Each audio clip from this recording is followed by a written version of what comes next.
नमस्कार दोस्तों, स्वागत है आप सभी का स्टोरी बाय आस्तिक चैनल पर। दोस्तों, आज जो मैं आप लोगों के लिए कहानी लेकर आया हूं, यह कहानी गढ़वाल के किसी पाली गांव की है, जहां एक पतिव्रता युवती अपनी बूढ़ी सास के साथ रहती थी। उसका पति बीरू सेना में था, लेकिन 9 सालों से उसका कोई अता पता नहीं था और रामी के ससुर का भी देहांत हो चुका था। ऐसा कहा जाता है कि रामी की पतिव्रता सीता और सावित्री से कम नहीं थी। दोस्तों, आपको बताता चलूं कि रामी बौराणी में बौराणी शब्द बहु या बहुरानी शब्द का पहाड़ी पर्याय है। दोस्तों, रामी और उसकी सास में काफी प्रेम था। वे दोनों माँ बेटी की तरह ही रहती थी।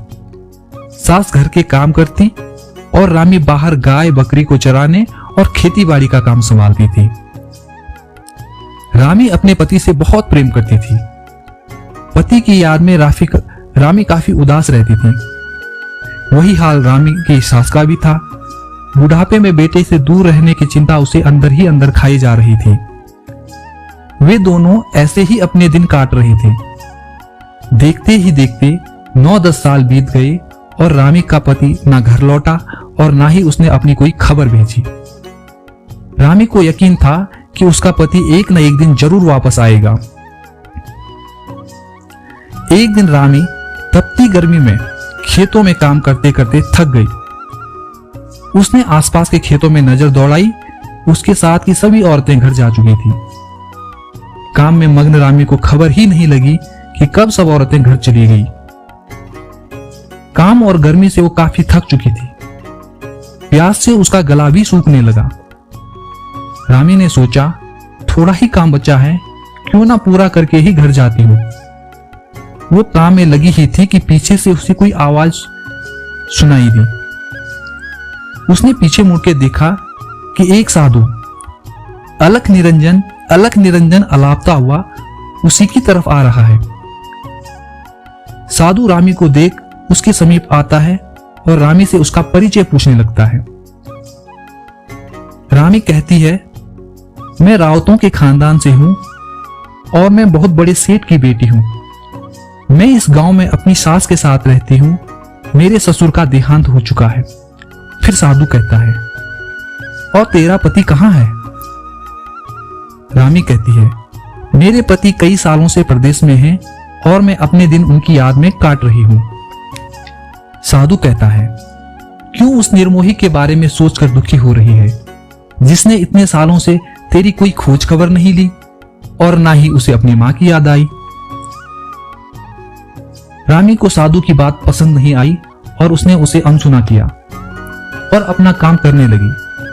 साधु ने फिर उसे टोकते हुए कहा, क्यों ये अपनी अमूल्य जवानी उस निर्मोही की याद में बर्बाद कर रही है? चल बौराणी, छांव में बैठ और अपना मन हल्का करते हैं।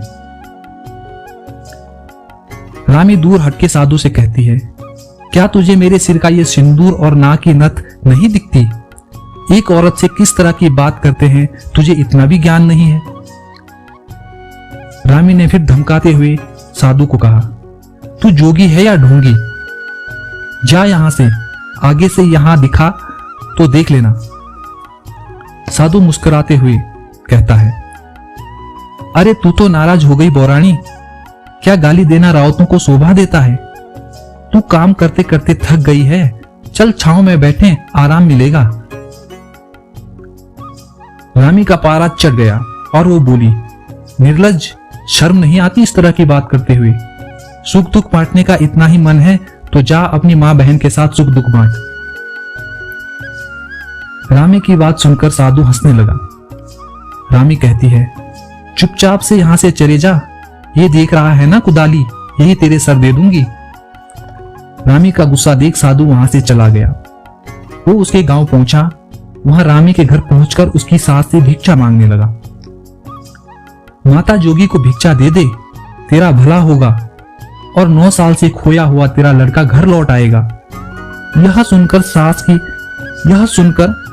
रामी की सास साधु के चरणों में गिर गई और साधु को अपने घर के अंदर ले गई। रामी की सास ने साधु को आसन में बिठाते हुए कहा, साधु बाबा, आप बाहर क्या कह रहे कि तेरा लड़का 9 साल बाद घर लौट आएगा? हंसते हुए कहता है, पर मां भूखे पेट भजन नहीं होता है, सुबह से भूखा हूं, पहले भोजन फिर बातें करते हैं।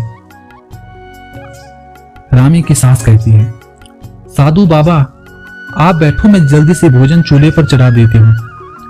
इतने में रामी भी खेत का काम करके आ गई। अपने आंगन में उसी साधु को बैठा देख रामी को फिर गुस्सा आ गया।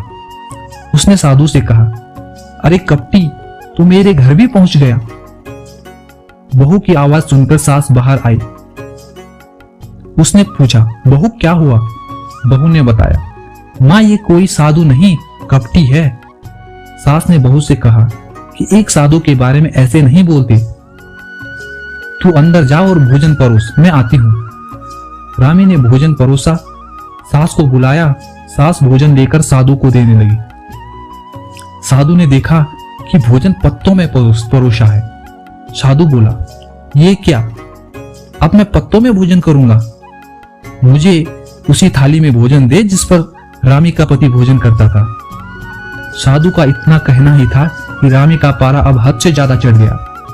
वो गुस्से में पूरी लाल हो गई और बोली, तूने अब अपनी नीचता की हद ही पार कर दी है। तेरी हिम्मत कैसे हुई ये कहने की? रामी के गुस्से का यह रूप देखकर साधु भौचक्का रह गया। उसने साधु का चोला उतारा और मां के पैरों में गिर गया और बोला, मां पहचानो मुझे, मैं तुम्हारा बेटा हूं वीरू। और रामी, मुझे माफ कर दो, मैंने तुम्हारे प्रेम और इंतजार की एक छोटी सी परीक्षा ली।